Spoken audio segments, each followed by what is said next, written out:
গরুও নামাজ পড়ে না, গরুও রোজা করে না, গরুও হজ করে না, গরুও কালমা পড়ে না, এই নানান কিছু যা কিছু ও জামিয়াতে গরু কানে শুয়োর। আল্লাহ বলছেন প্রত্যেককে, আমাদের প্রত্যেককে ফিরে যেতে হবে আল্লাহর কাছে। ফিরে যেয়ে কি করবে? কি করবে ফিরে গিয়ে? এই দুনিয়াতে যা কিছু করলো তার হিসাব তাকে লাগবে, আল্লাহ রাব্বুল আলামিনকে হিসাব লাগবে।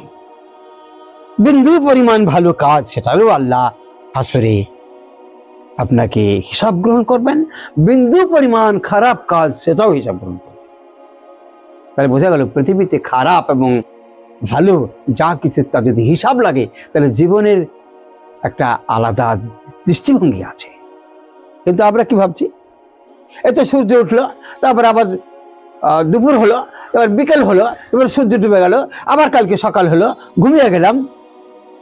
এই কতগুলো দিন অতিক্রান্ত করতে করতে মাস, মাস অতিক্রান্ত করতে করতে বৎসর, বৎসর অতিক্রান্ত করতে করতে যুগ, আর কয়েকটা যুগ, 3টে 4টে 5টা এরকম যুগ। এটাই কি জীবন? এই সকালে সূর্য দেখা আর রাতে আবার ঘুমিয়ে গিয়ে আবার সকালে সূর্য দেখা, এর নাম জীবন নাকি? আর এর জন্য এত পৃথিবীর খাদ্য খাবার একটু যদি ভাবেন আপনি, তাহলে দেখবেন এসব কে করছেন। আমি খাবো চাল, চাল দিয়ে আমি ভাত তৈরি করে খাবো, আর যে খোসাটা গুঁড়ো হবে ওইটা অন্যরা খাবে। আমি খাবো কলার শ্বাস, আর পৃথিবীর সমস্ত সৃষ্টি, জগৎ সৃষ্টি আছে যারা খায় তারা খাবে কলার খোসা। আমি খাবো গমের রুটি, আর পৃথিবীর সমস্ত সৃষ্টি যারা আছে তারা ওই যে গমের ভুসি, সেই সৃষ্টি খাবে, ছাগল হোক গরু হোক খাবে। আমি খাবো কাঁঠাল, আর পাতা খাবে, কাঁঠালের পাতা খাবে ছাগল গরু। এমনি পৃথিবীর আমি চাঁদের যে আলো সে ভোগ করব, এরাও ভোগ করবে। তাহলে তফাৎ কোথায়? আমিও চাঁদে আছি, জ্যোৎস্নাতে আছি, একটা গরু চাঁদে আছে, গরু জ্যোৎস্নাতে আছে, তাহলে কি তফাৎ কোথায়? ওখানে যেমন তফাৎ আছে তেমনি এখানেও তফাৎ আছে চাঁদের আলো ভোগের ক্ষেত্রে। এরকম দেখুন, আমি চাঁদের আলো ভোগ করব, আমি বলবো সুবহানাল্লাহ, আলহামদুলিল্লাহ, আমি বলবো সুবহান রাব্বিল আলা, আমি বলবো সুবহান রাব্বিল আযীম। আল্লাহ তোমার কি মহান সৃষ্টি, সুবহান রাব্বিল আযীম, সুবহান রাব্বিল আলা। আমি নামাজ পড়বো, আমি আল্লাহর হামদ করব, প্রশংসা করব, এবং অন্যকেও প্রশংসা করার চেষ্টা করাবো। এখানেই তফাৎ। এটা যদি না থাকে তাহলে আমার পাশে গরু শুয়ে থাকলে গরুর যে জীবন আমারও সে জীবন। গরুও নামাজ পড়ে না, গরুও রোজা করে না, গরুও হজ করে না, গরুও কালমা পড়ে না, এই নানান কিছু যা কিছু ও জামিয়াতে গরু কানে শুয়োর। তার জন্য এটা আমাদের কেন যেন দৃষ্টিভঙ্গি হয়ে গেছে যে পৃথিবীতে যাই করো ছুটে ছুটে বাড়াও, দিন সারাদিন ছুটে বাড়াও, উদ্দেশ্য কি? উদ্দেশ্য একটা, কি করে বাড়ি করা যাবে। একটা বাড়ি ক্ষেত্রে কি পৃথিবীতে আসা? আপনি বলুন, একটা বিয়ে শাদী করে একটা বাচ্চা কাচ্চা করবে, বাচ্চা পড়বে, এর নাম জীবন না।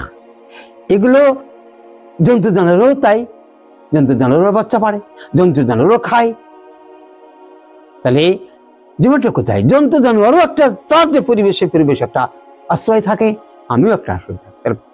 তফাৎটা কোথায়? তফাৎ হলো জিক্রে। কুলবুল মুমিনিন আরশিল্লাহ, আল্লাহর আরশ হলো মানুষের অন্তর। আল্লাহ কি বলছেন? যে আপনি যে বসবাস করছেন, চলাফেরা করছেন, আপনার অন্তরের মধ্যে আল্লাহর আরশ, আল্লাহ বসে আছেন সেখানে। এই যে কুলবুল মুমিনিন আরশিল্লাহ, এই ব্যাপারটা আপনার মধ্যে থাকতে হবে যে আমার অন্তরে আল্লাহ অবস্থান করছেন। এটা কিন্তু পশুরা ভাববে না, আমাদের বিবেক আছে, তাই আমরা ভাবব। এই জীবনটাকে শান্তিময় জীবন যদি করতে হয় তাহলে আল্লাহর সঙ্গে আপনাকে কানেক্ট হতে হবে, আল্লাহ রাসূলের সঙ্গে কানেক্ট হতে হবে, তবেই আপনি মহৎ জীবন পাবেন। আর মহৎ জীবন যদি তৈরি করতে হয় তাহলে পবিত্রতা অর্জন করতে হবে। মনে করুন আপনি যে পোশাক পরে আছেন এটা 10,000 টাকা দাম, কিন্তু আপনি প্রসব ফেলে পানি নেননি, ইসলাম বলছে 10,000 টাকা যদি দাম হয় তাও তার কোনো মূল্য নাই। আর আমারটার দাম 5 টাকা। একটা লুঙ্গি আমি পরে আছি মার্কিন ধানের 5 টাকা, কিন্তু আমি প্রস্রাব মুক্ত এবং পায়খানা মুক্ত হয়ে আছে আমার এই পোশাকটা। তো আমি আপনার 10,000 কেন, আপনার 10 লাখ টাকার থেকেও আমি উত্তম পোশাক পরে আছি। ঠিক ঠিক জীবনের ক্ষেত্রে তাই। আপনার বিরাট ফ্ল্যাটে আছেন আপনি, কিন্তু ইমান নাই। আপনি বিরাট ফ্ল্যাটে আছেন কিন্তু মদ্যপায়ী। একটা বিরাট ফ্ল্যাটে আছেন কিন্তু আপনি মিথ্যাবাদী, প্রবঞ্চক, ধোঁকাবাজ। আর আমি একটা কুড়োতে আছি। তো আমি আমার মাকে ভালোবাসি, আব্বাকে ভালোবাসি, আমি সৎ জীবনযাপন করি, আমি সাধারণ শাক পাতা দিয়ে আমি ভাত খাই ঠিকই, কিন্তু আমি হলাম সৎ। এই জন্য শান্তি আমার কাছে, আপনার কাছে নাই। অর্থাৎ পবিত্রতার কাছে শান্তি, পবিত্র নীতি, পবিত্র কথাবার্তা, পবিত্র চলাফেরা, পবিত্র মানুষের জীবনের যা কিছু কার্যক্রম কর্মসূচি, তার মধ্যে একটা পবিত্রতা থাকবে, তাহলেই আপনি মহৎ জীবন পাবেন। বাড়ি করতে পৃথিবীতে আসা নয়, গাড়ি করতে শুধু পৃথিবীতে আসা নয়, একটা বউ বাচ্চা নিয়ে জীবনযাপন করার জন্যই পৃথিবীতে আসা নয়। পৃথিবীতে আসারই উদ্দেশ্য হলো আল্লাহ এবং আল্লাহকে, নবীকে রাজি করা।